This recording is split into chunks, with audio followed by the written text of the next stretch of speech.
Army, আজকে আমি তোমাদেরকে একটা কথা বলতে আসলাম। আর কথাটা হচ্ছে, আমি অনেক দিন ধরে অনেক অসুস্থ। ডাক্তার বলেছে এই অসুখ থেকে বাঁচার তেমন কোনো সলিউশন নেই। তবে হ্যাঁ, ডাক্তার আরো একটা কথা বলেছে, একটা সলিউশন আছে এই অসুখ থেকে বাঁচার। আর সেটা হচ্ছে, কেউ যদি আমাকে তাদের একটা কিডনি দিয়ে বলে যে এই কিডনিটা বেচে তুমি সাউথ কোরিয়া গিয়ে বিটিএস এর কনসার্ট দেখে আসো, তবে সেই দিন আমার এই অসুখটা একেবারে পুরোপুরি ঠিক হয়ে যাবে।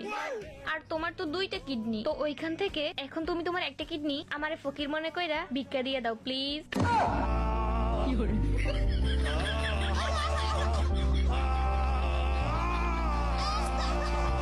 Hand in the air, 'cause I'm on me.